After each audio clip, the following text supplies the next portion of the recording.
All of us are familiar with the five senses. Eyesight, which is seeing, and most would argue that eyesight is the most important. Then hearing, that is listening to the sounds, and then smell, taste, and touch.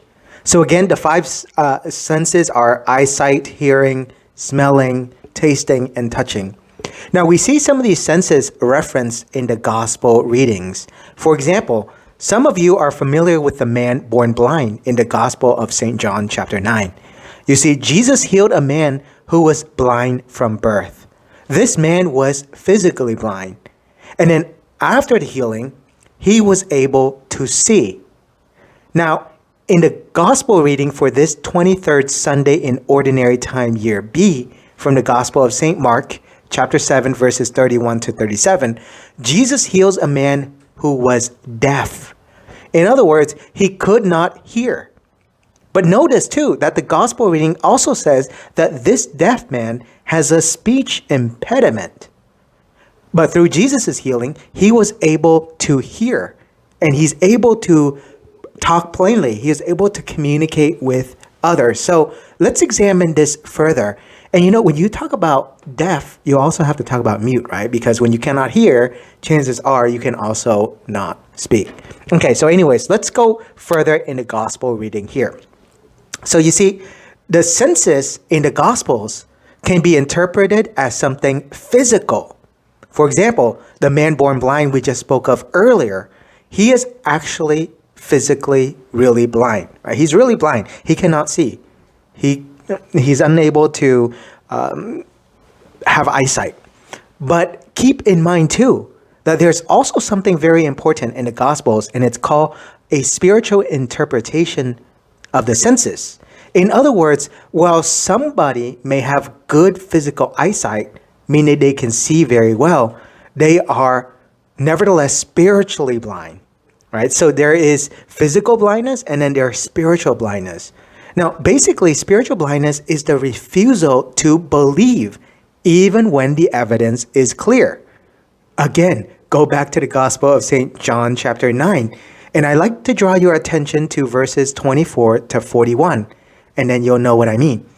Jesus, in fact, healed a man born blind. He was physically blind, but then he can now see physically.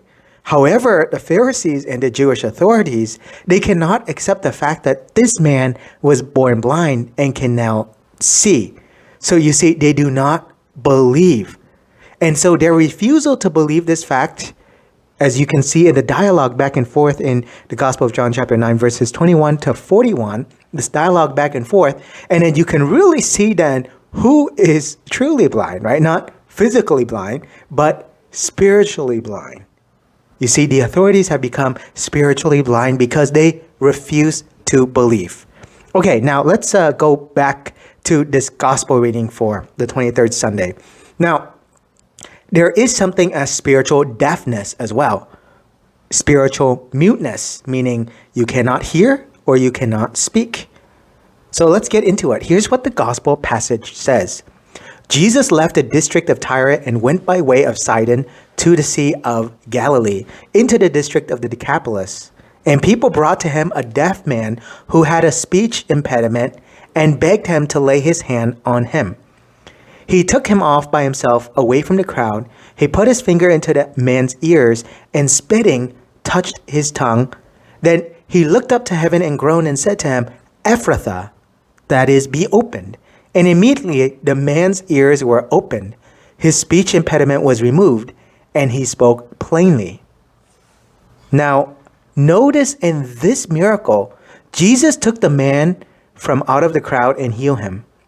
Now, as we can see though, how?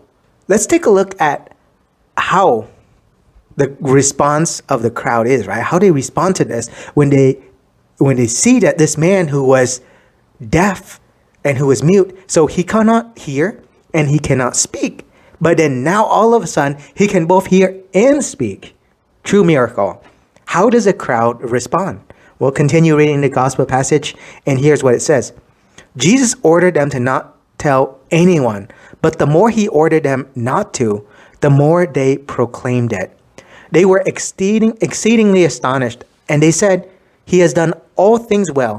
He makes the deaf hear and the mute speak." So, then how did the people respond to this healing miracle? They were exceedingly astonished. They were amazed. And so in the amazement, what do? They go out and they proclaim this message. They share their amazement.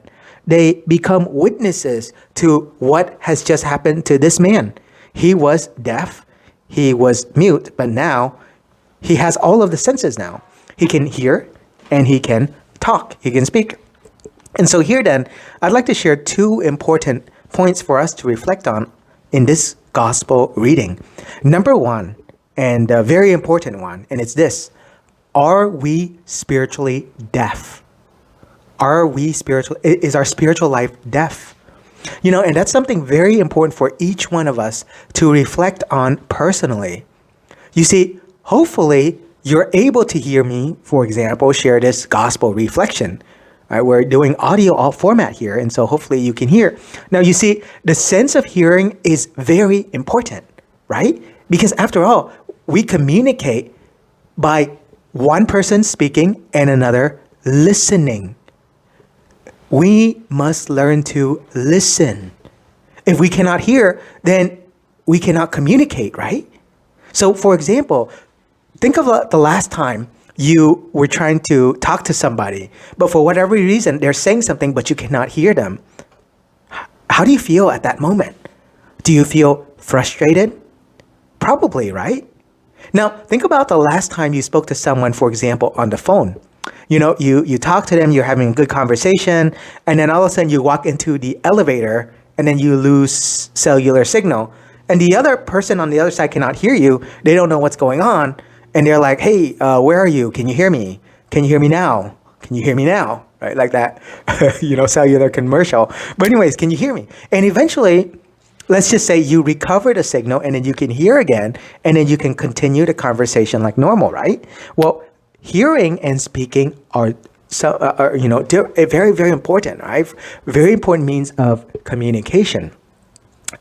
Or maybe think about the last time you were having a conversation with someone, and then, in the course of the conversation, maybe they talk too much, or maybe they are sharing something that's very boring, and after a while you zoned out, right? And you didn't hear what they were saying. And eventually they recognize that you were zoned out, and they say something like, "Did you even listen to me?" Right? How many of you have experienced that before? Someone saying, "Hey, did you even listen to me?" And let's just say, for example, you did not, right? Well, in that instance, what happened? You missed out on what they actually said, right? For example, when they say, "Well, can you repeat it back to me, what I just said?" You can't, right? Because you didn't listen, you don't know. And so here's my point. Jesus communicates with each one of us. Jesus communicates with each one of us spiritually. But you see, sometimes we are so drowned out in the noises of the world that we cannot hear the voice of Jesus calling us. We cannot hear the voice of Jesus speaking to us. We become spiritually deaf in this sense, you see. We miss out on what Jesus is trying to say to us by not listening, by maybe focusing on so much of the noise out in the world that we tune Jesus out and we don't listen to what he says. Or maybe sometimes too, for some of us, we just flat out refuse to hear what Jesus has to say to us. We tune him out of our life, and then we become spiritually deaf to it. We cannot hear.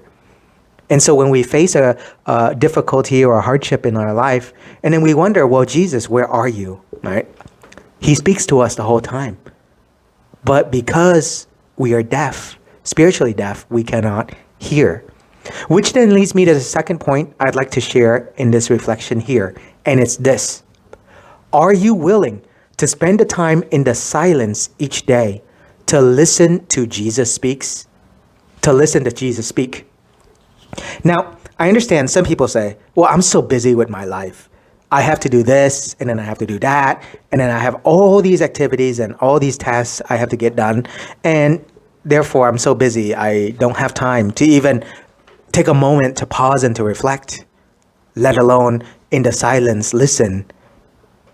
True, we are all very busy, but we need to just pause at times during the day and to take a deep breath, right? To spend that moment in silence.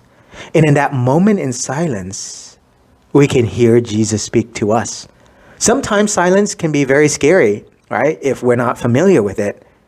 But it is the silence that we find the peace. And it is in the silence that we hear Jesus speaking to us. Friends, in this 23rd Sunday in Ordinary Time, Year B, the crowd brought to Jesus a deaf and mute man.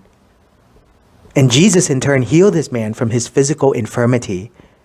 Then after the healing, this man recognized that he was no longer deaf or mute, and he goes around proclaiming what happened to him. He now speaks, and others listen. And the crowd who was there, they became witnesses to what happened. You see, in our own personal life too, if we encounter Jesus and his spiritual healing in our life, we too, like the crowd, will go out there and proclaim to everyone that Jesus heals us too, that Jesus is there for us too, that Jesus gives us that healing that we seek, and that he speaks to us. The question is, are we willing to listen to him? Or are we deaf? Do we tune him out? Or are we willing to listen to Jesus? May God bless you.